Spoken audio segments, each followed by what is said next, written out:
podcast para mulheres, com conversas sinceras que nos interessam.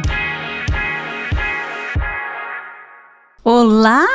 Lisandra Zanutto aqui para mais um episódio do nosso Podlis e finalmente eu consegui trazer essa convidada, porque olha, é difícil, viu? É difícil, porque a agenda dela é uma agenda assim muito, né, assim, chique.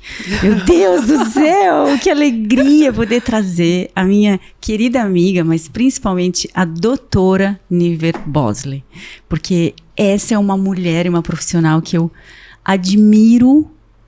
Quanto mais eu conheço, mais eu admiro. Então, primeiro, obrigada por estar aqui, né? A vida nos cruzou num momento tão inesperado, né? E hoje eu posso dizer que seguramente esse encontro não foi ao acaso, nem por acaso, e talvez não seja nem só dessa vida, assim. Eu sei que tu não acredita nessas coisas, mas eu gosto de acreditar. Eu gostaria de acreditar. Eu tô buscando alguma coisa que me faça crer. Seja muito bem-vinda, minha amada, minha querida. É muito bom ter você aqui. Muito obrigada. Eu que agradeço, né, Lisandra, porque, como tu falou, embora não acredite em almas passadas, em outras vidas, existe uma energia, eu acredito em energia, e isso nos uniu lá atrás, e teve um propósito, e que legal que a gente pode estar aqui desdobrando esse nosso encontro lá, que se transformou numa amizade, e em forma de aconselhamento para outras pessoas também. Então, eu que te agradeço do fundo do coração a oportunidade de estar aqui. Meu Deus. E a tua confiança e o teu carinho. Não. Muito bem, então Niver está aqui hoje, primeiro porque ela faz um trabalho lindo advogando para famílias, né?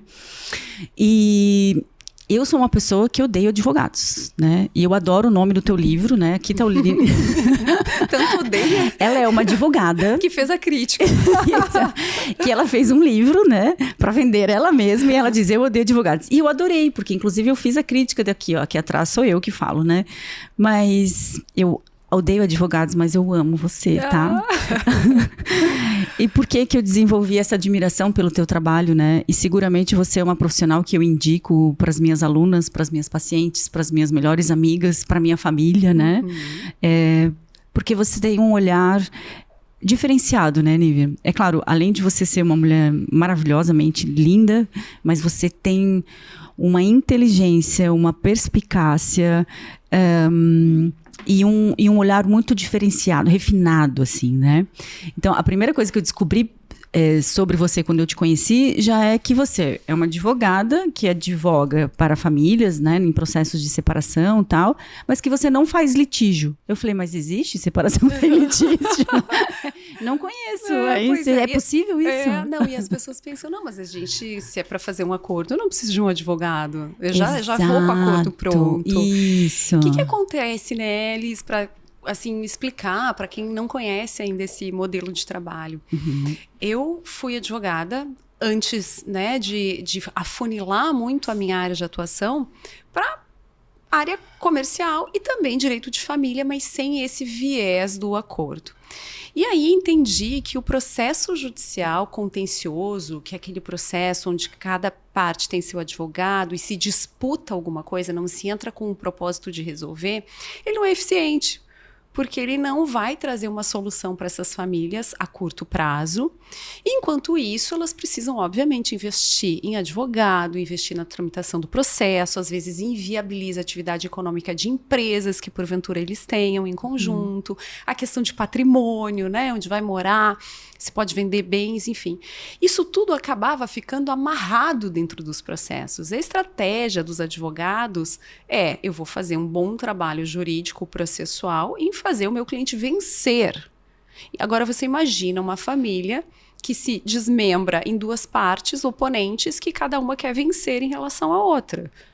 Nós não vamos chegar a um acordo, ou desfecho. Como se alguém pudesse vencer, exato, né? Numa situação exatamente, dessa. Bom para todo mundo, até porque se nessa família existem filhos, quando isso se desenrolar, nós vamos ter uma parte vencedora e uma perdedora, e sei lá o que vai sobrar para dividir, falando da parte econômica, mas e da parte emocional? O que sobra disso? Quantos anos de investimento, às vezes, atrás de um direito que é potencializado quando a gente está no início desse desenrolar da dissolução da união estável, do divórcio. Então, eu vi que não era eficiente, né? Como a gente pode, através da nossa profissão, trazer mais eficiência e fazer com que a gente resolva de uma forma mais rápida, através do acordo. E aí, quando eu falo, nossa, eu faço acordos, e lá vem ela, né? Faço conciliação em direito de família. Nossa, lá já vem ela, eu quero me separar, ela vai fazer conciliação, vai me fazer voltar.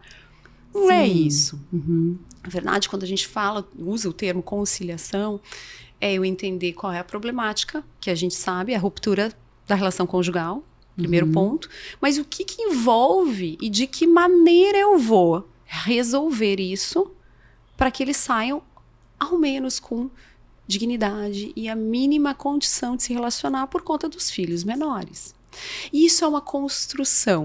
Existe a técnica processual, que o advogado é extremamente bom processualista, e existe também ele investir isso num esforço maior em conciliar interesses. E esse é o meu trabalho, isso é o meu campo de atuação, é aqui que eu me achei, sabe? Isso foi, claro, eu posso dizer isso com toda a segurança, porque eu também trabalhei do outro lado. Eu já sei como funciona a advocacia clássica. A gente está falando aqui de uma forma de resolução de conflitos que não é uma novidade, mas ela não é explorada. Ela é vista em segundo plano.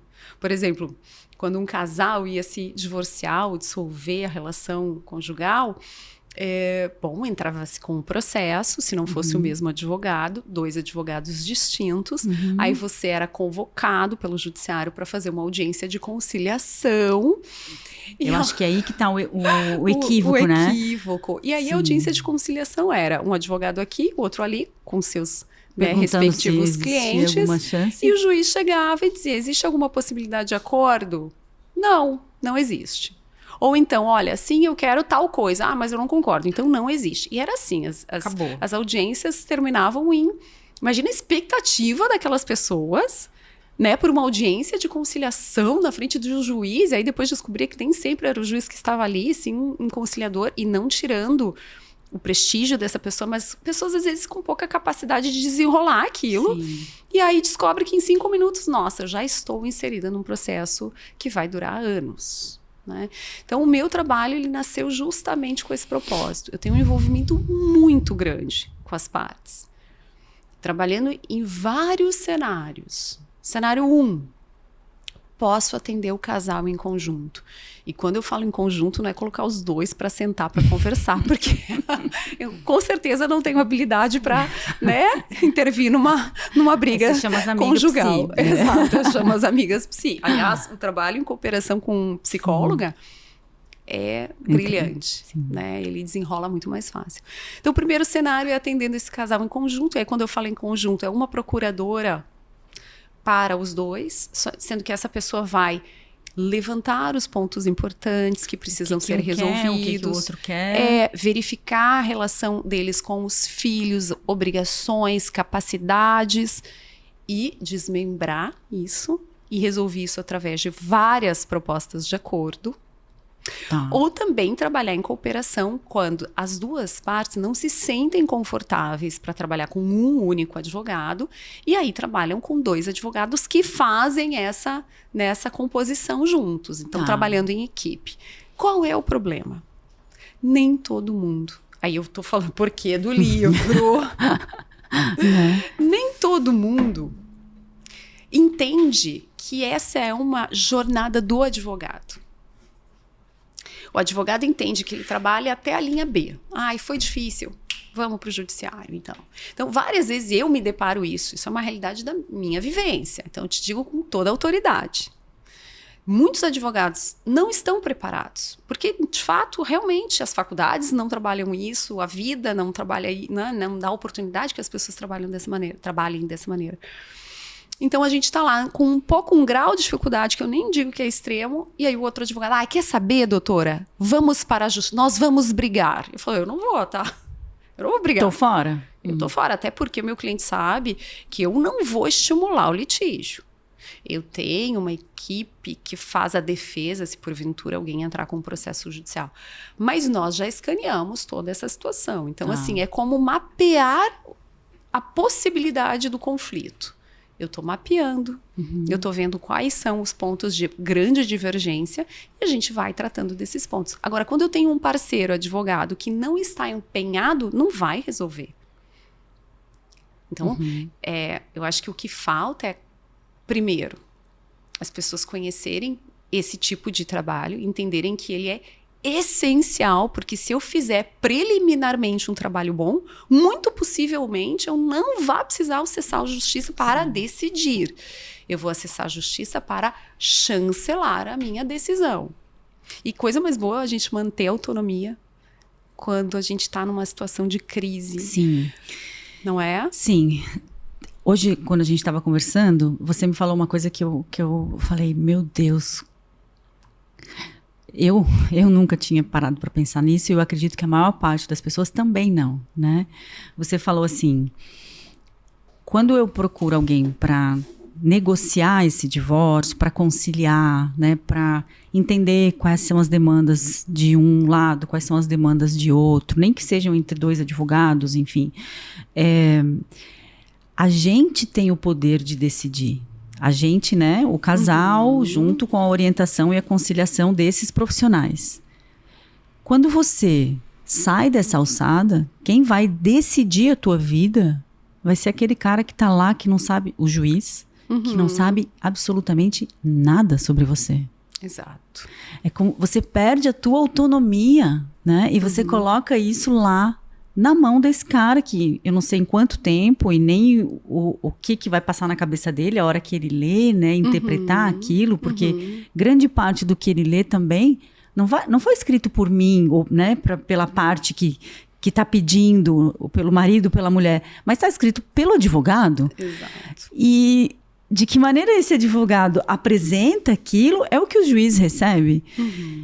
E eu falei, meu Deus, se eu soubesse disso antes, talvez eu tivesse evitado quase 10 anos de processo na minha separação, sabe? Eu acho que quando eu te conheci, eu tinha 8 anos, 10 anos, sei lá quantos anos de um processo que era isso, assim, o advogado ia lá e escrevia coisas que ele achava que estava me defendendo, e quando eu olhava eu falava, mas eu não penso isso, mas eu nunca disse isso. Como que isso está escrito aqui, entende? Ah, mas é que a gente tem que usar esses argumentos, né? Porque a gente já ataca, porque na defesa a gente já tem... Mas eu não quero isso. Eu jamais falaria isso do genitor do meu filho, entende? Dessa maneira. Não é assim. E aí eu entendi que um processo não é feito entre esse homem e essa mulher. Esse processo, a briga, quem faz são os advogados. Exato. Isso é horrível, porque você coloca essas pessoas representando um interesse tão importante, que é o resto da tua vida, que vão levar isso que eles entenderam que você quer e o que eles precisam fazer para conseguir o que você quer, para um outro que sabe menos ainda da tua vida. Então, Nívia, o teu trabalho é assim, eu já sabia da magnitude do teu trabalho, mas quando você falou isso, eu falei, meu Deus, olha o quanto isso é importante, você saber que você pode ter uma pessoa como você, né, instrumentalizada, que possa estar ali mediando as minhas necessidades, né? Sem passar isso para a justiça, com a morosidade da justiça, mas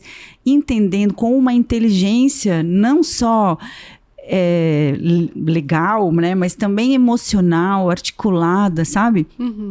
As pessoas precisam saber disso, né, Nívia? Não, isso que a gente comentou, né, Liz, que é interessante, assim, às vezes é vergonha alheia, porque em várias situações a gente já participou de audiências onde o juiz disse, mas a senhora falou. Eu não falei. E aí o advogado falou, não, eu não falei isso. Não, mas está escrito aqui, a senhora assinou. Ou o senhor assinou. Sim. Então, imagina, você está no cerne de uma crise conjugal. Vocês decidem pela separação. Até então, vocês têm problemas corriqueiros. Todo mundo tem problemas. Quem não tem? Sim. Eles nunca foram potencializados. E aí, vocês decidem pelo divórcio, pela separação. Procuram um advogado. E aí, contam a história triste da separação ou da ruptura conjugal. O advogado clássico, eu falo clássico aqui, mas não quero generalizar, mas o advogado vai pegar as partes ruins, vai jogar dentro de um processo através de uma história nada requintada, diga-se, tentando mostrar para o juiz que aquela pessoa é muito má. Aquela pessoa com quem você viveu 20 anos. E aí, é óbvio que existem situações onde as pessoas, e aqui trazendo até um pouco da vulnerabilidade feminina, né, que se vê dentro de uma relação extremamente difícil por parte, né, de alguns homens, do comportamento. Também existem homens em situação difícil por conta de comportamentos femininos, né? Então, assim, eu não quero generalizar, mas assim, digamos lá que aquela, né, tirando aqui a parte ruim, né, que de fato a pessoa está dentro de um relacionamento extremamente abusivo. Mas vamos dizer aqui um relacionamento normal, com seus problemas normais, tá? E ela vai lá e revela isso para o advogado. Então, o advogado vai pegar as partes ruins, vai fazer uma descrição, uma narrativa, e vai tentar jogar para o judiciário, enquadrando aquilo com, né, eu digo, o processo em si, o que é legal ou não utilizar nesse processo, e vai jogar para o juiz. Aí você pensa, vocês estão numa crise conjugal, vocês estão se encaminhando para uma dissolução, vocês têm milhões de assuntos para resolver em conjunto, filhos, patrimônio. Então não é uma pessoa que diz, acabou, não vou mais falar nunca mais. Não, você vai falar. O resto da vida, um vínculo eterno. Aí essa pessoa é intimada e recebe a petição inicial e lê. É um abusador, é um narcisista, me deixou aqui, abandonada, não sei de nada na nossa questão patrimonial, sempre foi abusivo, verbalmente, relata coisas. Ele pega aquilo. O quê? Né? Verdade ou não, já. E você não pensa que é o advogado que não, ele pensa, ele falou. Ele é um canalha, ela é uma canalha. E aí vão, né, vários aí elogios, contratam um advogado. E o advogado é um pitbull. Eu vou ferrar com aquele outro advogado. E aí ele pega a história, pega só a parte ruim e aí começa uma disputa. O juiz pode achar uma palhaçada, mas ele vai ter que julgar. E aí ele vai ser técnico. Só que às vezes o embate emocional é tão grande que a parte técnica foi deixada de lado. E aí grandes direitos, o objetivo daquela discussão, ele é deixado de lado. E a gente entra por uma batalha de egos. E aí não são mais dois brigando, são quatro. Não é mesmo? São quatro. Eu já vi situação que o processo se resolve e aí o advogado da outra parte que vai processar o marido. Vai processar porque falou coisas. Porque falou coisas do advogado. Eu falo, olha, o desdobramento disso, Nossa, né? E aí viram processos gigantes. E o juiz, ele não tem a capacidade de julgar aquilo em 1 dia, 2 dias, 3 dias. E aí os advogados, quando, né, vão utilizar da sua técnica processual, e esse processo pode se alongar ou acelerar, a depender do que está em jogo. Mas é isso que eu quero dizer. Você, através de uma procuração, outorga poderes para alguém te representar. E se você não estiver a par do que ele venha a fazer, e eu não digo a título de desconfiança, mas para entender a estratégia jurídica, para entender onde aquele profissional vai chegar, é como se você sai de uma relação onde você talvez não tenha tanta noção do que acontecia, digamos aqui uma família onde o homem era, né, mais administrador dos recursos financeiros, e aí você sai dessa relação, puxa, eu não sei nem o que eu tenho. Aí você simplesmente sai daquela situação e outorga a procuração para um outro advogado, para quê? Para continuar não sabendo o que está acontecendo. Para não tomar frente dos seus direitos, das suas responsabilidades, porque nem tudo é só direito. Tem responsabilidades também. Muito bom. Então, quando eu acho um advogado, é como um médico. Eu não quero um médico que vá lá e me diga, nossa, você tem um problema aqui. Eu gostaria que ele me olhasse num todo. Eu vou procurar especialistas, evidentemente. Mas se ele viu que eu tenho uma pinta e ele vai tratar, sei lá, né, dos meus olhos, por que ele não me chama atenção para pinta também? Que você vai olhar essa tua pinta. Então, eu preciso de uma pessoa que olhe macro, mas que tenha um objetivo de resolver. E não de trazer mais incêndio. Por exemplo, eu vejo discussões que se alastram durante anos e as crianças estão sofrendo. E as crianças viram moeda de troca. Porque por estratégia jurídica vale a pena a gente trazer aqui questões dos filhos para sensibilizar enquanto eles estão sofrendo, para ver se a outra parte flexibiliza ou não. Então, isso é muito grave. É muito grave. Né? E coisas horríveis acontecem nesse cenário, né? Exato. Então, assim, isso que nós falamos, né? Nossa, você tem noção do que o advogado está escrevendo? E aí, não entendo juridiquês. Mas a narrativa, vai para a narrativa. Você tem noção do que ele está escrevendo? Então, assim, eu vejo... Não é típico na nossa atividade mandar as peças processuais que a gente fala. Isso quando a gente estiver inserido num contexto de conflito, tá? Mas mesmo no acordo, não é típico a pessoa... O acordo, sim, porque a pessoa precisa entender o que está acontecendo no acordo, desmembramento para assinar. Mas no processo judicial, o advogado não manda a petição lá para a parte dizer, olha, tô de acordo. Não, porque imagina, ainda vai discutir a forma como ele está atuando. Eu, Niver, sempre faço isso. Eu mando para a pessoa, ó, estou peticionando e é assim. De acordo? Você leu? Porque eu não quero fugir da realidade. Sim. E às vezes... o cliente acaba, não, mas ele foi ruim. Eu falei, tá, mas isso não é importante aqui. Neste processo, a gente tem uma prioridade, resolver a questão dos alimentos das crianças. Vamos resolver a questão dos alimentos das crianças? E essa outra situação a gente resolve em outra esfera? Porque se eu tumultuar aqui, a gente não vai resolver? Então, não é só advogar, é antever problemas, é ser conselheiro. Sim. É dizer você está errado. Sim. Não, esse caminho não vai ser eficiente. Sim. Essa é uma coisa, assim, enfim, eu trabalho quase 10 anos, né, com mulheres que estão ali passando por um processo de separação. A gente se conheceu por conta desse meu trabalho. E eu já cansei, assim, não saberia dizer quantas mulheres depois, lá na frente, olham assim e falam, meu Deus, onde eu estava com a cabeça que eu fiz esse acordo, ou que eu aceitei isso? Eu estava tão vulnerável, eu estava tão ferida, que eu só queria me livrar daquilo, e aí eu abri mão de tudo, ou abri mão disso e daquilo. E assim, e perdem de vista a série de problemas que elas podem vir a ter no futuro, né? Exato. Principalmente quando os filhos são pequenos ainda. Que você separa com um filho pequeno, que até os 18, no mínimo, você vai ter que estar lidando ali com esse ex-cônjuge, né? Ou com essa ex-cônjuge. Quem te procura mais, homens ou mulheres? Então, é muito dividido. Eu não tenho não são predominantemente mulheres. Tá. Os homens também procuram para conciliar. Procuram. Que bom. E é legal porque estamos numa onda e jamais menosprezando várias situações mais gravosas em que há um grande empoderamento feminino e isso é lindo, mas isso não significa que eu precise menosprezar desqualificar, né? Ou desqualificar. Existem bons pais, existem bons maridos, existem divórcios onde as pessoas são respeitosas. Existem situações onde também os homens são desprivilegiados. Claro, muito menos do que as mulheres, né? Mas eu digo assim, o meu trabalho...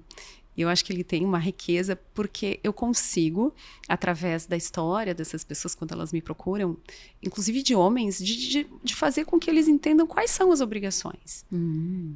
Entende? Então, assim, que legal, que oportunidade que eu atendo também para homens, claro, né, nessa situação, para mostrar. Mas olha só, vou te dar um exemplo. Uma vez chegou um cliente e ele estava realmente numa situação, assim como as mulheres, de raiva, né? Tinha sido traído? Tinha sido traído, enfim. E aí... Não, porque eu tenho uma teoria. Tu tem? Tenho. Eu quero saber. Eu tenho uma teoria de que, assim, o homem só sai da relação se ele toma um pé na bunda, né? Ou se ele se apaixona por outra. Porque ele pode ficar numa situação assim, né? Não é bom, mas também, né? Mas agora, se ele se apaixona profundamente por outra mulher, ou se ele se apaixona, ou se ele toma um pé na bunda. Ele só sai, né? A mulher não, ela sai porque ela tá infeliz, ela sai porque ela tá carente, ela sai porque ela tem um parceiro que não talvez veja, que supra a expectativa dela emocional, enfim. O homem não. E não, eu vou dissecar mais. Eu acho que o homem só termina uma relação quando ele se apaixona e a outra pessoa insiste para que ele termine a relação. Isso. Porque ele ficaria numa relação com as duas. dupla, tripla, tranquilamente. muitos anos. Então, assim, não basta ele estar apaixonado. Ele precisa alguém que esteja incomodando ele, né? Para ele tomar uma atitude, porque ele sozinho não tomaria. Claro, não generalizando, mas predominantemente é o que acontece, né? Completou minha teoria. Então, vamos pontuar que, além, né? Ele precisa de alguém muito chato ali do outro lado, que diga, insistente. Oi, tô aqui, né? Tô aqui, vamos resolver esse negócio. Porque senão ele ficaria nessa, né? Bem tranquilo, bem confortável. Parabéns, né? Porque manter um relacionamento é uma coisa complicada. Imagina manter 2 ou 3 paralelos. Que horror.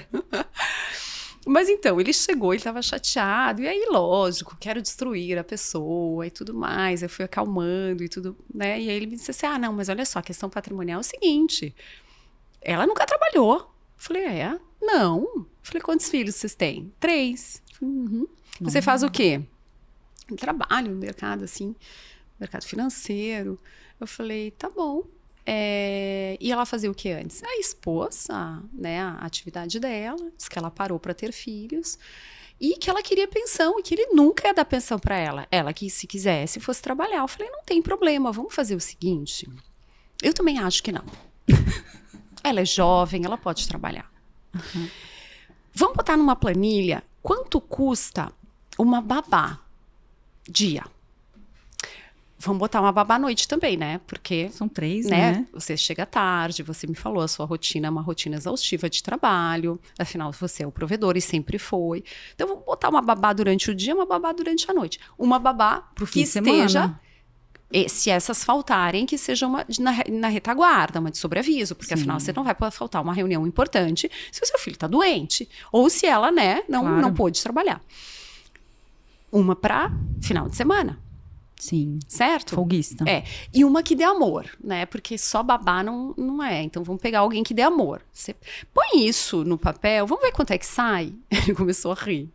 Eu falei, porque você está falando que ela não merece pensão. Eu também acho que ela não merece pensão. Mas como é que você vai fazer se ela disser, tá bom, fica com os filhos, você que cuida. Eu vou me aventurar. Porque a maioria das negociações se resolveriam se as mulheres dissessem, tá bom. Não quer pagar pensão? Então fica, resolve, eu venho só no final de semana. Tá bom? De 15 em 15. De 15 E olha que tem mulheres loucas pra fazer isso. Só de 15 em 15. Tu jura? Assina aqui. Nossa, eu tô fazendo amanhã.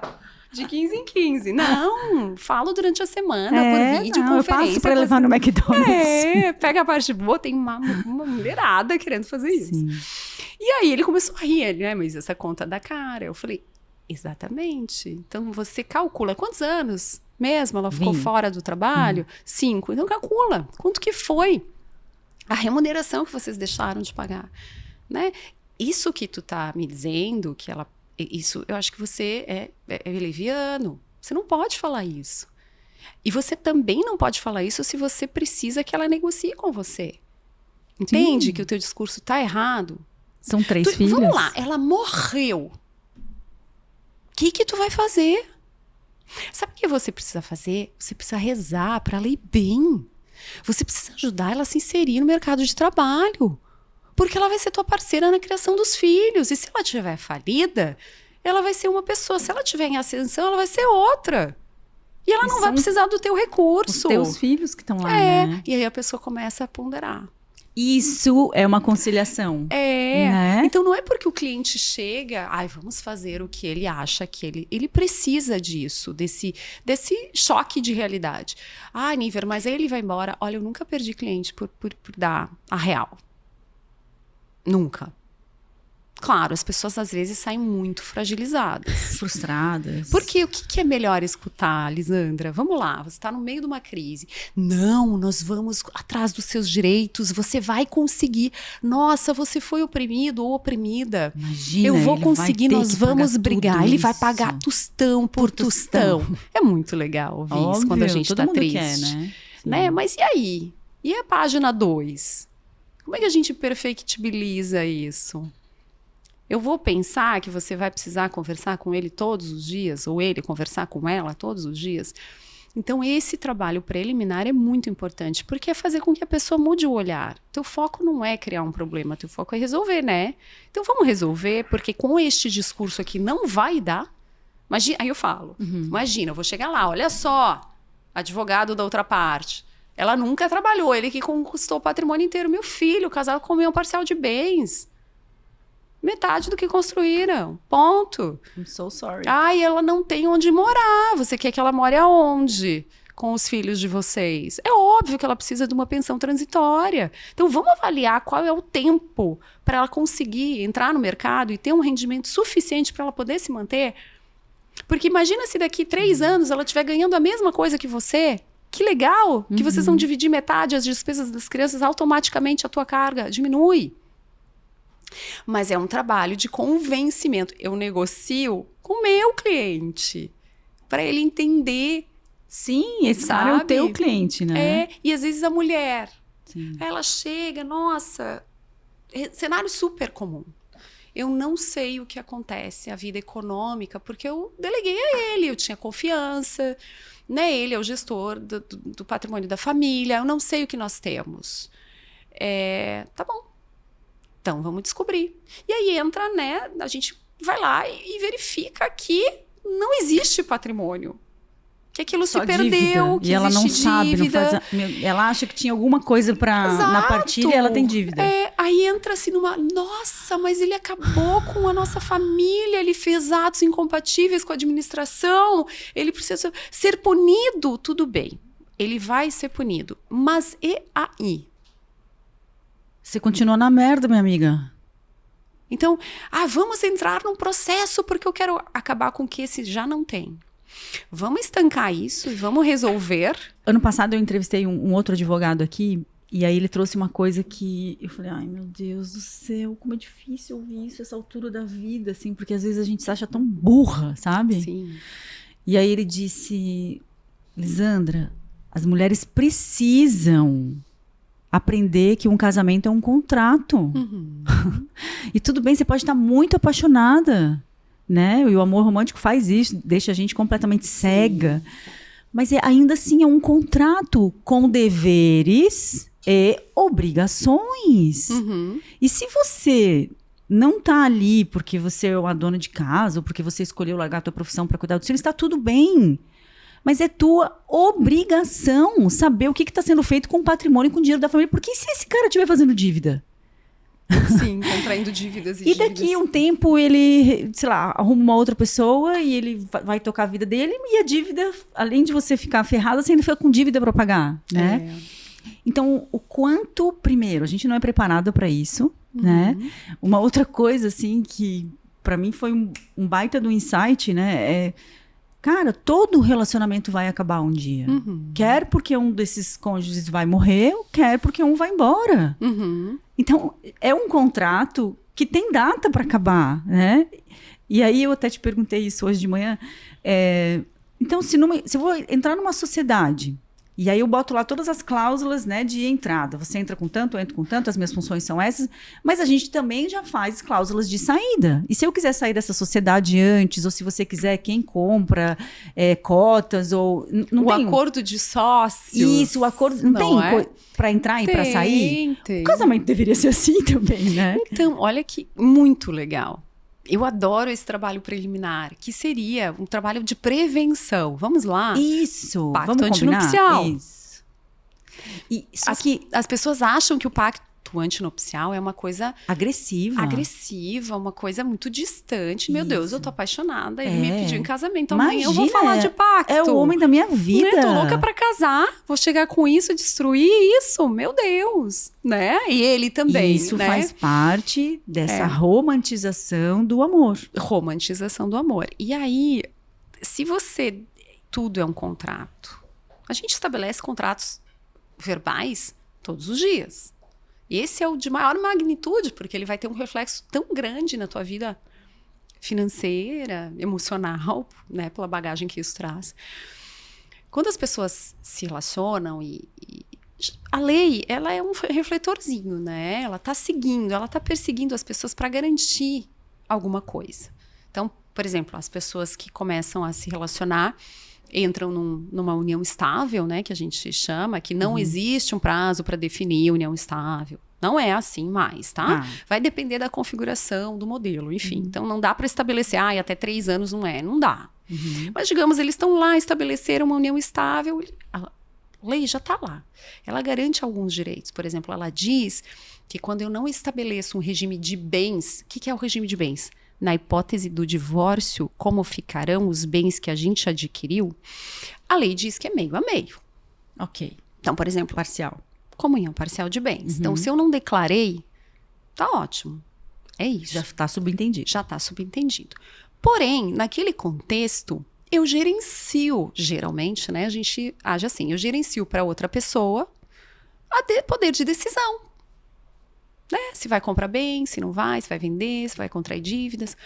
Como a minha relação não está formalmente configurada, no caso da união estável, que eu simplesmente deixei acontecer, não fui lá e registrei, é como se ele fosse solteiro, como se ela fosse solteira, eles vão fazendo. Só que, na hora da dissolução, acontecer um problema, eu vou pegar todo esse período em que eles passaram juntos em união estável e tudo que eles construíram vai ser dividido. Mas tudo que eles contraíram de dívidas também vai ser.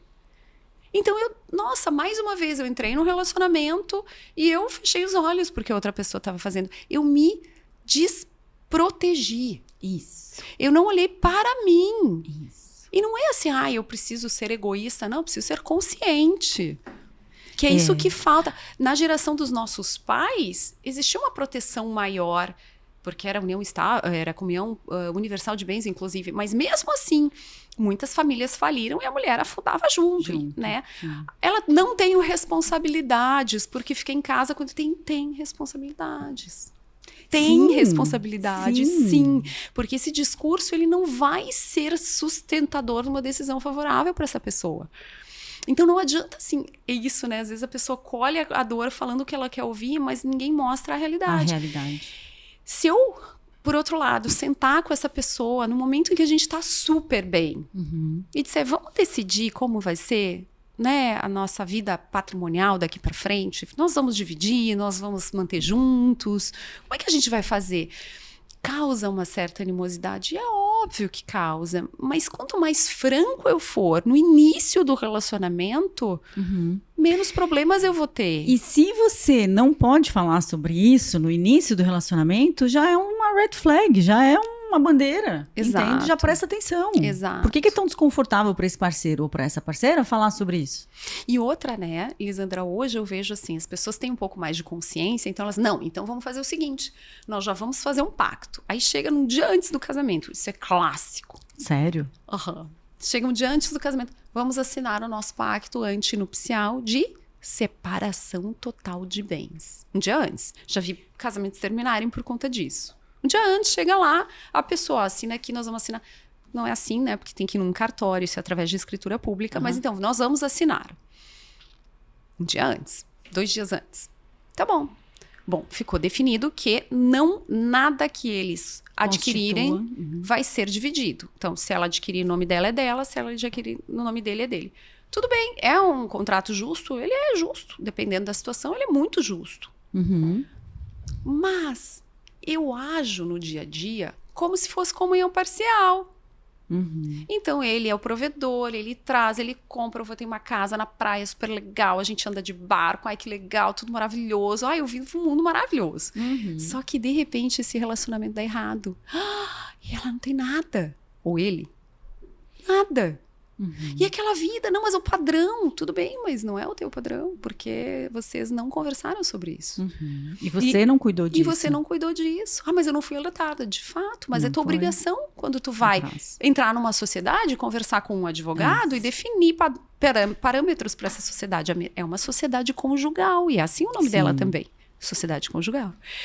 Então, eu posso definir separação total de bens, que é um regime que eu acho bom para muitas situações. Mas eu posso definir que é separação total de bens e dizer, não, peraí, mas então, vamos definir que a moradia que a gente estiver independente, né? Se porque a gente, estamos comprando juntos com o teu trabalho, com o meu trabalho. Claro, você pode comprar junto e já identificar na própria matrícula do bem a compra. Mas digamos assim, tudo bem, eu não vou ter capacidade econômica nunca para comprar um imóvel, porque eu vou me dedicar para as crianças, mas na hipótese da gente se separar, o imóvel vai ficar para mim.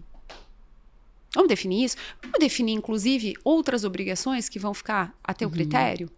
Tudo é possível. Tudo é possível.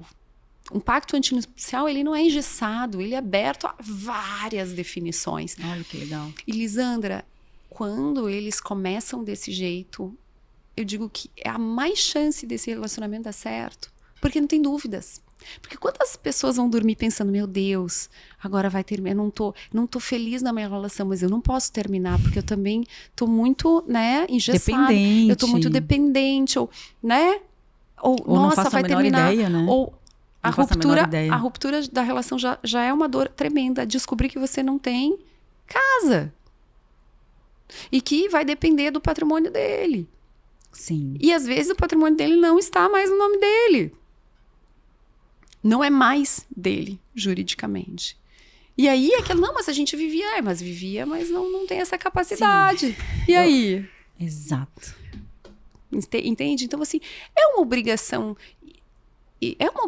de todo mundo entender um pouco mais. E hoje a gente está em 2024. Sim, tem Google e ChatGPT e internet e advogadas perguntando, né? Não, e as pessoas precisam buscar informação. Sim. Então hoje eu vejo, inclusive, que aumentou o fluxo de pessoas que quando vão casar, fazem lá a reunião com seus advogados para dizer, olha, o que você me sugere?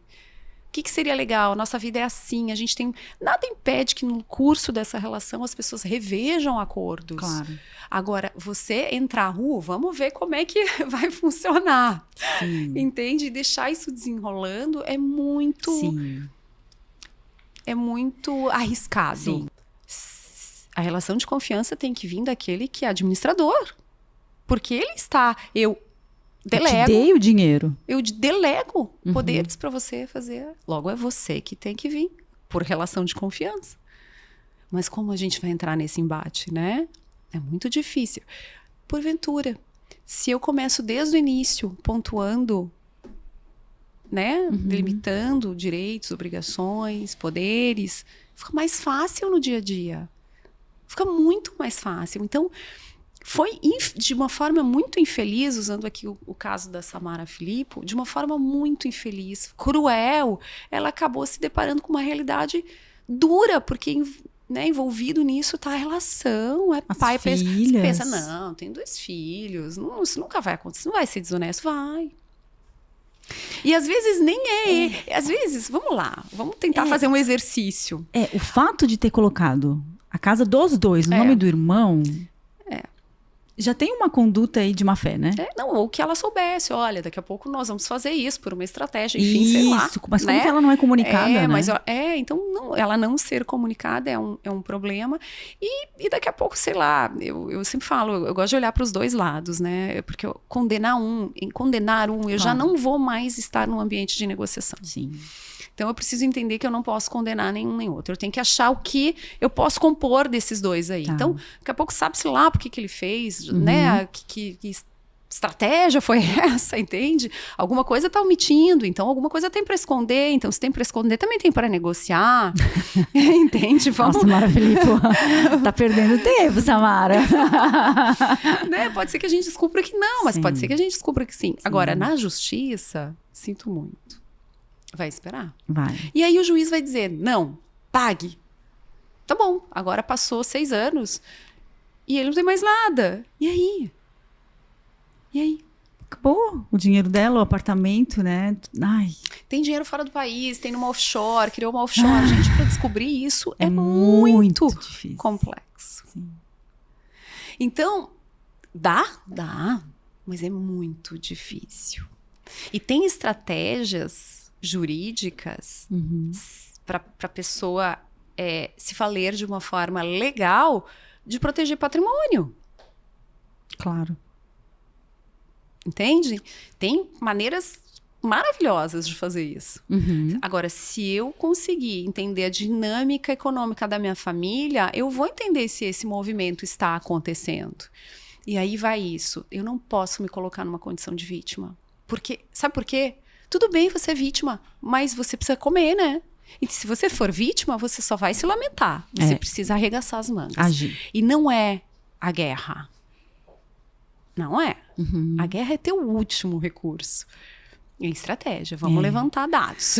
Fala aquela frase que você falou pra mim hoje, que eu amei. Uma publicação no Instagram que foi muito interessante, de uma psicóloga, eu gosto muito dela, assim, e aí sigo ela e ela colocou uma frase assim, deixa eu me lembrar, se você quer se divorciar, se você quer paz no divórcio, esteja preparado para a guerra. Aí eu li, refleti, eu sou muito ponderada, assim, não, eu falei, eu acho que eu vou me manifestar aqui, sim. E aí escrevi, eu falei, não concordo. Ela, então me traz teu posicionamento. Eu falei, eu reformulo, tá? Se você quer divórcio e paz, esteja preparada para negociar os termos da paz. Sim, para negociar a sua paz, né? Não ir para guerra. Porque a guerra é a última possibilidade. Se eu declaro guerra para alguém, como essa pessoa vai me receber? Com armas, defesa, ataque. Isso significa que você não está preparado? Vamos lá para a diplomacia. Um diplomata vai negociar não tendo uma retaguarda? Não, ele já investigou tudo, ele não é um desavisado. Oi, vim negociar. Cheguei. Vamos conversar? Porque as pessoas acham, iludidamente, que a negociação, ou que a negociação até é um termo que dá mais robustez. Mas a conciliação, vamos conciliar. Oi, vamos conciliar. Tu tá triste. Vamos fazer isso. Vamos lá. Não é assim. Você não senta numa mesa para negociar sem entender todo o cenário. Então, é isso. E aí eu disse, não, eu não concordo, eu discordo. Eu reformulo a tua frase. Se você quer paz, se você quer passar por um divórcio e ter paz, esteja preparada para negociar os termos da paz. Sim. Porque se você for inflexível, você não vai ter paz. Não vai. E vai ter guerra por muito tempo. Por muito tempo. E a guerra, a guerra é uma estratégia vencedora ou derrotista? Você não sabe, né? Então pode ser que no meu último recurso, o processo judicial, e olha como as pessoas encaram o processo judicial, é guerra, né? E aí vem aquela parte, vamos pegar só a parte ruim, quero só a parte ruim, a parte boa esquece. Que a pessoa nem lembra mais que era legal em algum momento essa relação. Não, quando entra assim, já acaba tudo, né? Agora, destruição. Por outro lado, eu vou te fazer uma pergunta. Que você é a técnica aqui. Se eu quero trazer uma pessoa, você tem uma paciente que é muito difícil e que está sendo intransigente e que precisa muito de ajuda, você traz os pontos negativos dela? Claro que ou não, positivos? Né? Óbvio, sim, você começa sempre pelo positivo, né? Porque quando você... Isso é comunicação não violenta, né? Você nunca começa atacando alguém, porque se você começa atacando, a primeira coisa que vai acionar no cérebro é o circuito da ameaça, a amígdala. E depois que o circuito da ameaça ele é acionado, essa pessoa ela não racionaliza mais nada. É a atividade do córtex pré-frontal responsável pelo raciocínio lógico diminui e a amígdala, que é responsável por defesa e ataque, se aciona.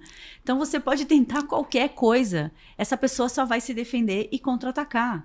Então, é óbvio que o ataque nunca é a melhor estratégia de início. Exato. Né? E aí você tem um objetivo quando você começa o tratamento com essa pessoa, não tem? Claro, sim. E aí você vai... comendo pelas beiradas. Exato, não é? Até que a pessoa consiga ter capacidade de entender a magnitude do problema. Sim. Por que eu não vou agir dessa maneira com o meu parceiro na criação Vocês dos filhos? que eu digo que ela é essa advogada? Pensa numa mulher assim, ó. Eu falo, coitado do marido dela. Se um dia meu amigo tava... Tá com medo. Eu falo, sabe, tu tá fudido na mão dessa mulher. Porque se tu fizer, resolver, aprontar com ela, tadinho. Tadinho. E todo mundo fala isso pra ele. Eu acho que falaram tanto. Sabe, tá tudo bem. Não, eu entendo ele, eu entendo. Mas é sobre isso, né? É sobre ter... sabe, essa percepção, essa inteligência de articular uma comunicação que vá levar a gente para um objetivo, né? Sair dessa coisa do ego, de quem tá certo e quem tá errado. Eu sempre falo, Nívia, ninguém sai vitorioso de uma separação. Não tem um lado que ganha e um lado que perde. Todo mundo perde. E agora imagina os filhos. Imagina os filhos no meio de um conflito familiar. Sim. Onde as pessoas estão realmente se degladiando. O que sobra dessa família? E o tempo, né? Nossa, se eu já perdi perdeu, mas eu já investi tanto tempo nesse relacionamento, afastada do mercado de trabalho. Por que eu vou me dedicar a investir mais tempo, mais dinheiro em uma guerra? E às vezes, quando a gente fala em acordo, todo mundo cede, né? Acordos são coisas boas, são resoluções boas. Quando a gente fala, eu prefiro... que tem uma frase muito clichê no mercado, né? Que diz assim, eu prefiro um mau acordo do que brigar na justiça. Mau acordo? Cara pálida, reformula essa frase também. Imagina, eu prefiro um mau acordo, mas desde quando um acordo é mau? É que quando eu faço o acordo... eu tenho fica aquela sensação, nossa, se eu tivesse negociado um pouquinho mais, né? Sim, porque um acordo é isso, né? Um abre mão aqui, o outro abre mão ali, e a gente vai chegando num equilíbrio entre as partes, né? E isso até é uma questão, assim, de inteligência do próprio pessoa que está fazendo o acordo, de mostrar as vantagens. Para os dois lados. Olha aqui, olha a vantagem que está tendo aqui. E não é vantagem em cima do outro, mas é vantagem em não litigar. Isso. Vamos pegar essa briga aqui, vamos transformar ela. Quando eu fecho os acordos, é tão legal. Porque a gente batalha junto. O cliente, ele participa de cada detalhe. Então, quando se fecha um acordo, a pessoa está tão... envolvida. Nossa, não acredito que terminou, sabe? Então, também não é um acordo que você vai lá, o advogado negocia os termos, o cliente nem sabe, assina e, puxa, eu não sabia o que estava assinando. Não sei se tu teria esse número assim, mas qual é o grau de eficiência das pessoas que vão te procurar para fazer um acordo, assim? Então, eu vou te falar baseado nos meus números, tá? Nas negociações, Lisandra, até hoje, veja, estou desde 2015 trabalhando exclusivamente com isso. Eu tive 3 casos, desde 2015, que não se desenrolaram como a gente imaginava. Tá, foram pro litígio. Não só foram pro litígio, porque às vezes, olha o que acontece. Às vezes a gente está negociando com a outra parte, escolhe um advogado, o advogado não está preparado para a negociação, porque para mim, advogado que entra com a ação no meio da negociação é despreparado. E falo despreparado. Sim, é precoce, é reativo, né? Despreparado, porque se ele... Tem momentos em que a gente realmente declina. Agora, às vezes a gente está negociando e o advogado pensa assim, vou dar desperto. Não ventilamos isso, advogado. A gente não pensou nessa possibilidade. Só você. Sabe? Tipo, vou sair antes do feriado para não pegar trânsito e já tá todo mundo lá? É mais ou menos. Tem advogado que pensa assim. Nossa, eu vou dar uma desperta. Meu Deus, a gente já ventilou que você pode fazer isso. E aí você caiu na maior cilada, porque você foi pro judiciário e lá nós vamos te pegar também. Porque eu tenho um corpo defensivo. Então, assim, às vezes não é só... Ele vai pro judiciário porque ele achou que era uma estratégia super vencedora e no fim, coitado, veio pedir água pra gente fazer o acordo. Sabe o que é? É que eu não tinha pensado nessas hipóteses. Nossa, que surpresa! Né? A gente sabe a conduta do advogado. Então, às vezes, vai pro judicial, mas a gente faz o acordo em si. Mas eu digo esses 3 casos. Eu estava negociando e foi logo no início, assim, da minha atividade reconfigurada. E eu percebi que ele estava esvaziando patrimônio no meio da negociação. Para te ter uma ideia, ele pegou um carro de luxo, um carro de muito, assim... muito valor. E deu perda total numa noite. Sabe? Ele estava revoltado e ele foi realmente esvaziando, perdendo. Ele estava kamikaze. Você não vai ter, nem eu. Então, eu tive que declinar e eu não atuo nesse caso, né? Então, eu declino, indico profissionais que eu confio, mas livres, né, desonerados.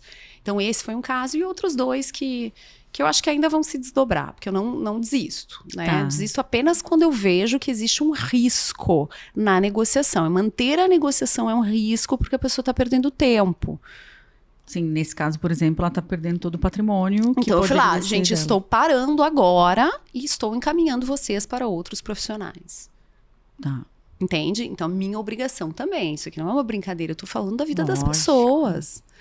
Então, neste caso, sim. Então, eu tive, ao longo de toda a minha jornada, 3 que, de fato, realmente não deu. Passei para outros advogados. Um deles, ainda a gente está eu acho que teremos um sucesso. Ai, tomara. Mas é isso, né? Tomara. E assim, a minha maior batalha não são os clientes. A minha maior batalha são os advogados. Você tá brincando? That's why. Por isso que você odeia advogados. Que não trabalha em cooperação.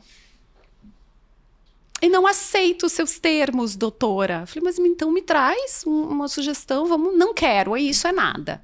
Eu vou para a justiça. Nossa, você... Sabe, vai lá, vai pro Portal da Esperança. Então vai, pode ir. E aí, como é que tu tem que agir? Paciência. Né? Bastante tem que mostrar para esse ser humano o que pode vir de lá.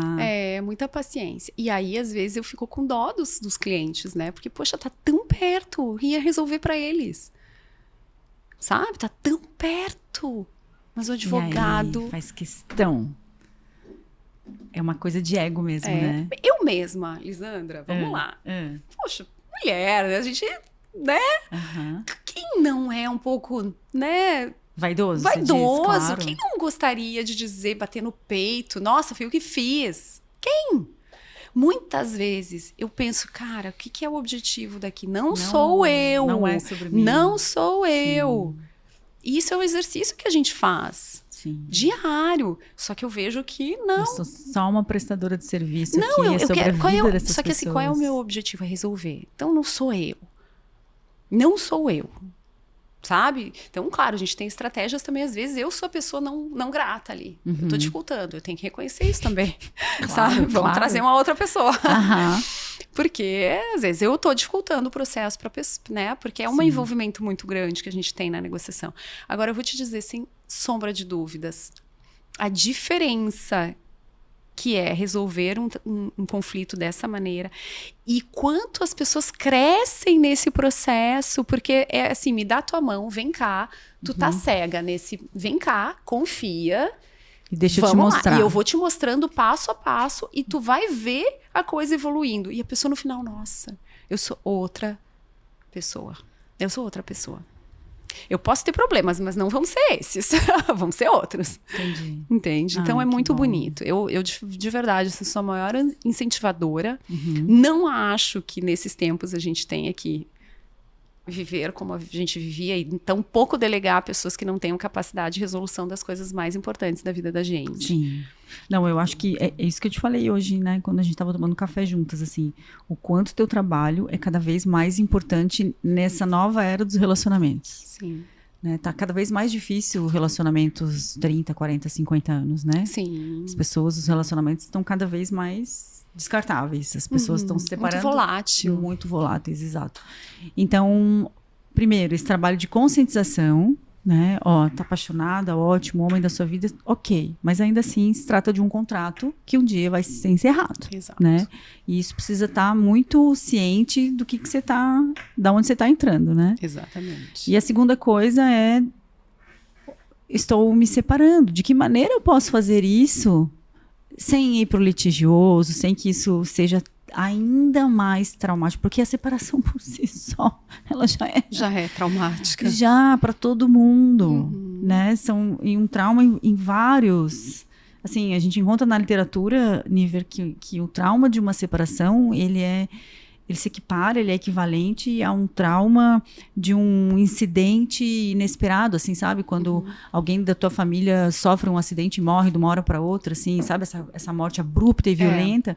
O trauma de uma separação, ele equivale a isso, sabe? E vai levar anos. A gente só tá falando da parte emocional e psíquica, que já vai levar em torno de 3, 4, 5. Eu já tive mulheres que eu atendi que estavam 16 anos separadas, sem elaborar esse trauma e essa dor.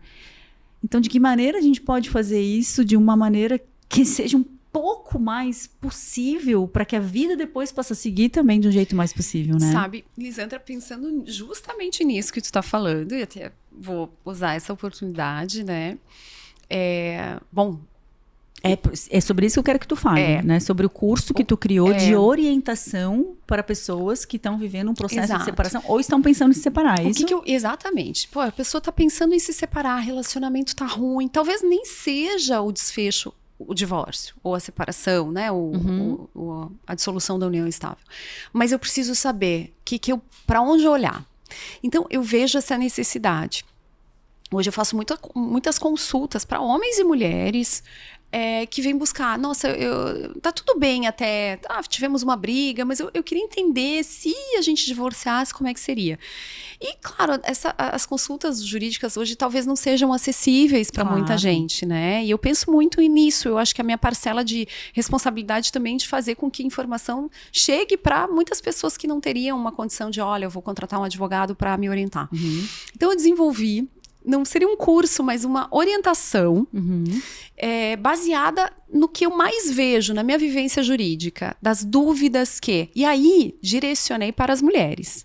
Por que eu direcionei para as mulheres? Porque, segundo dados extraídos do próprio IBGE, a iniciativa para separação, divórcio, é feminina. Aquilo que a gente falou. Né? É feminina. Eu acho que a mulher agora tá tomando as rédeas e tá dizendo, peraí que não tá bom pra mim. Sim. Porém, e aí? O que eu faço? Então, é uma orientação a respeito. Vou me divorciar. O que eu preciso pensar? Vou me divorciar. O que eu preciso saber? Então, é um programa curto, né? Que vai estar disponível agora, já em abril.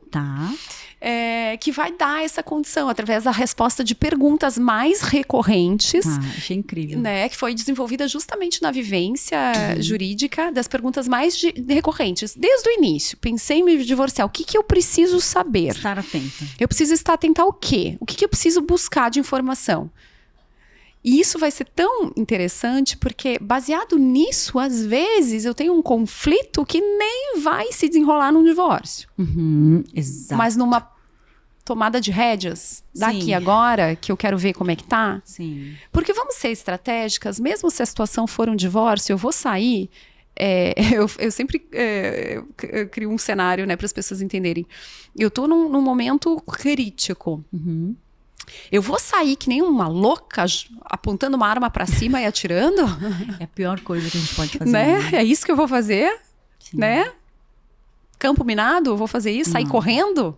Né? Geralmente é aí que as mulheres enfiam as mãos pelos pés, né? Os pés pelas mãos. Exatamente. É onde a gente se perde. E aí lá na frente ela diz, ai meu Deus. Por que eu não olhei, Por né? que eu fiz isso desse jeito? Então lembra aquilo que eu te falei sobre a frase que a gente reformulou?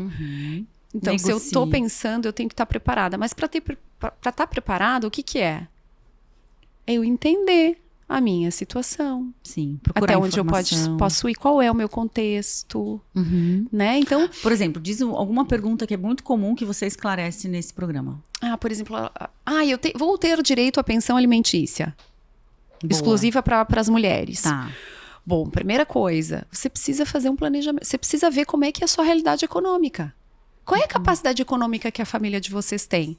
Porque pensa que numa separação, vocês vão dividir tudo em 2, praticamente. Aí você precisa saber qual é a responsabilidade que vocês vão ter em relação aos filhos. Então, você vai pegar o rendimento da família. Olha, é uma coisa, eu digo matemática. Claro. Você vai pegar quanto vocês ganham, quanto mais... não sei, mas mais ou menos. Calcula pelo custo que vocês têm. Calcula esse custo, calcula o custo das crianças. Pensa que se dividir em 2, daria para pagar pensão alimentícia para... Você já tem a resposta. Então, eu vou brigar, pode ser que o cenário seja diferente na realidade. Mas com isso, a pessoa também já vai se preparando. Qual é a minha possibilidade de negociar isso? Porque eu não vou lá pedir 100 mil reais. Se o rendimento da família era 20 mil por mês. Como é que você vai conseguir? Não vai conseguir. Mas tem patrimônio, tem rendimento. Tudo bem, mas quando você arregaçar as mangas e for ver qual é a realidade, você vai ter a resposta. Porque a resposta mais confortável é, você vai ter, é 100 mil reais que você quer, nós vamos dar um jeito.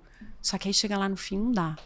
Entendeu? Sim. Então, sabe, vamos olhar para essa relação e ver o que né? Sim. Então, o programa é esse. É uma orientação direcionada para mulheres que estão numa fase de separação ou já numa crise, numa relação, pensando em se separar, ter orientações. Orientação objetiva.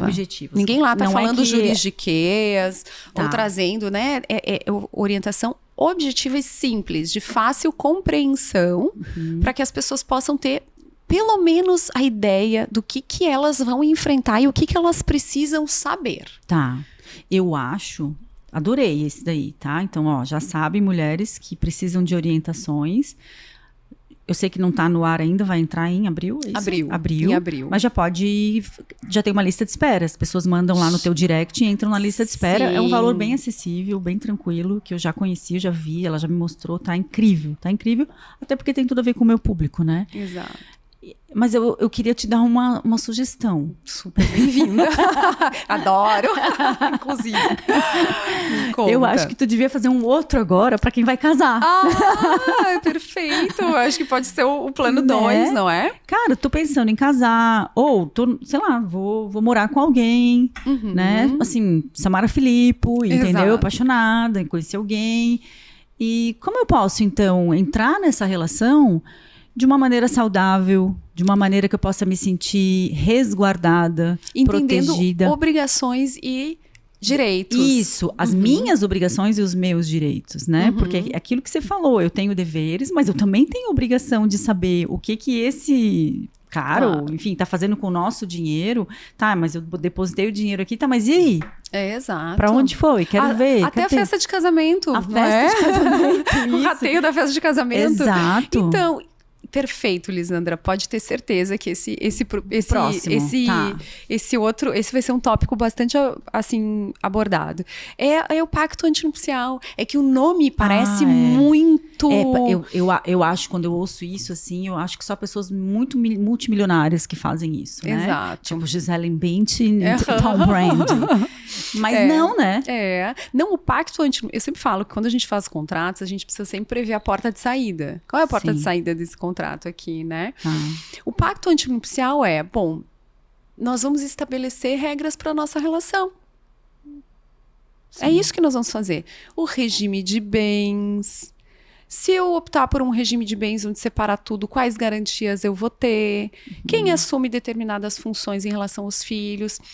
Então, é um mar de sugestões que pode se dar quando a pessoa vai casar. Às vezes, ela nem faz nada. Tô pensando em coisas maléficas já. Dá pra botar uma cláusula assim, se você for traída, o que pode acontecer? Sabia que a indenização, e eu falo sobre isso, a infidelidade. Dá pra botar uma cláusula? Tudo que você pactua de forma legal, juridicamente respaldado, vai ser exequível.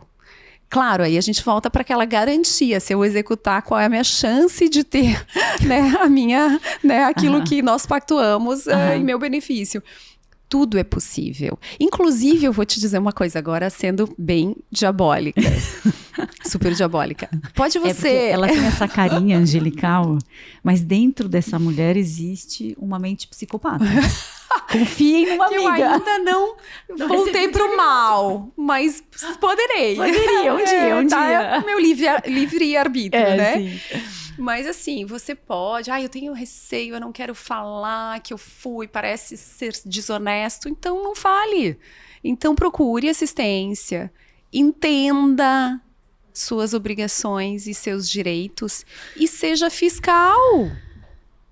Da vida, né? Da vida 2. Seja fiscal. Sim. Então, às vezes, eu não quero fazer, mas eu quero entender tudo que pode acontecer, todos os desdobramentos em todos os campos ali, do que vai gerar a minha relação conjugal. Tá, e se por acaso ela tem um parceiro que omite essas informações dela... ela pode... na verdade, a gente está prevendo aqui. A pessoa vai casar, né? Ainda, Uma pessoa vai casar, não casou ainda. Então, é possível ela entender quais são, o que gera, o que a relação conjugal gera de obrigações e de direitos. E aí ela pode, eu não quero falar, não quero fazer. Tá bom, mas então como você vai fazer? Um passo a passo, você vai ficar atenta a tais e tais. Você vai tomar as rédeas da sua vida financeira, porque é isso que falta. Sim. Com certeza a gente vai trabalhar para que as pessoas tenham menos conflitos no futuro, entende? Sim, estejam muito mais preservadas e seguras, né? Exato. Pra gente finalizar, eu tive uma amiga uns anos atrás que foi se separar do marido. E daí, no acordo, né, ela é uma advogada e ele é um juiz. Lindo. Lindo. Aí eles foram se separar. Aí eu achei muito bom, porque nesse acordo, né, da separação, ela colocou lá uma cláusula que durante o próximo, não sei se era 1 ano e meio, 2 anos, acho que era 1 ano e meio, ele não poderia ter relações com outra mulher. E ele assinou. Nossa! Eu falei, meu Deus, como você é maravilhosa. De onde tu tirou isso? Olha, Elisandra, ele até pode, mas não vai estar na rede social esfregando na minha cara, não vai lá levar na casa da família dele. Ninguém vai ter que manter oculto. Vai ter que vou dar um trabalhinho, entende? Ele até pode sair com alguma mulher, mas ele vai ter que rebolar. Eu vou te dizer, esse cara tava apaixonado quando se separou, né? Não é pra aceitar uma coisa dessa? É verdade. Não, tanto é que depois eles voltaram. Então, olha aí, talvez era isso que ele queria. E ela precisava desse teste, né? É um ano que tu vai passar e eu quero saber se vai ser a tua... Eu acho.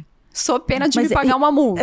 Isso, maravilhoso. Tinha uma multa lá. Se ele saísse com uma mulher e isso viesse a público, tinha uma multa pra ele pegar. Eu falei, gente, é maravilhoso. Dá pra botar assim essa cláusula por uns 10 anos? Dá pra botar e dá pra botar garantia real, inclusive. Boa. Dá pra fazer tudo. Gostei Não, imagina disso. que legal. O problema vai ser o cara querer aceitar só, Não, né? imagina aquele processo que começa, que foi com traição, que não existe pacto, não existe nada, e a pessoa começa pro judiciário. Imagina o juiz lendo.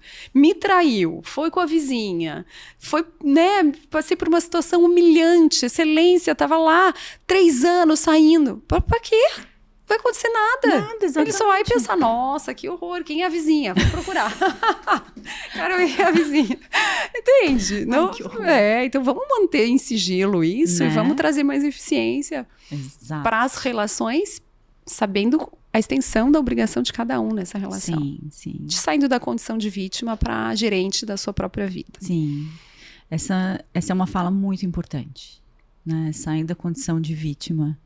De saber que tem algo na vida de uma mulher que ninguém pode fazer por ela, a não ser ela mesma. Exato. Que é se apropriar da sua própria vida, né? Isso diz respeito, sim, à parte emocional, essa nossa estabilidade, essa nossa segurança interna, mas também essa vida material, financeira, patrimonial, filhos. E por mais que você tenha um parceiro, né, que você ame, que você confie, a vida não nos dá garantia em nada. Né? Então, por mais que a gente hoje olhe nos olhos um do outro e fale, meu Deus, eu vou passar o resto da minha vida com você, isso é só uma frase que não garante absolutamente nada. Né? Então, e isso é confrontar a realidade. Né? Isso na psicanálise se chama se inscrever na realidade. Se inscrever na realidade é sair dessa fantasia do ideal da relação e dizer... Ele pode me amar muito hoje, eu posso amar e eu posso desejar estar a vida inteira com essa pessoa, mas ainda assim, eu não sei nada do que vai acontecer. Né? Existe um desejo, existe um propósito de construir uma família juntos, de estar juntos, de envelhecer juntos, mas as pessoas vivem coisas, as pessoas mudam, as histórias, né? Elas tomam rumos diferentes. E nenhum amor, nenhuma relação, nenhum contrato é garantia de nada, né? Então a gente precisa estar muito atenta a isso. Exato. Níver, eu amei, obrigada. Volte sempre. Obrigada, Tá aqui, Lisandra. vamos mostrar o livro mais uma vez. Se você também odeia advogados, por favor, leia essa história. Não, e eu preciso lembrar que não é um culto ao ódio necessariamente, não. né? É muito legal. É um esse convite. livro, você lê assim, ele é leve. A Níver sempre tem um viés divertido, então ela conta histórias. E então é um livro gostoso, mas é um livro que informa, informativo, né? Aqui, ó. Perfil @NíverBosley, né? Depois o Catu bota também na edição. Ai, obrigada. Você querendo contratar ela, por favor, entre em contato. E mulheres esperem que agora um aconselhamento objetivo e bastante... que vai auxiliar na tomada de decisões já tá a caminho. Ah, que bom! Que bom, eu vou fazer Obrigada. questão de anunciar quando tiver pronto o programa de orientação às mulheres que estão se separando, né? Eu vou ser a primeira a querer. O que fazer quando o caminho é o divórcio, né? O que fazer quando o divórcio é inevitável. Sim, O que pensar, ótimo. Estará à disposição. Obrigada, minha amiga. Obrigada, viu? Um privilégio eu ter você como amiga e advogada. Bruno tá perdido. O Bruno tá perdido, Não, coitado. Não filma isso. Beijo e até o próximo Pod Liz. Obrigada.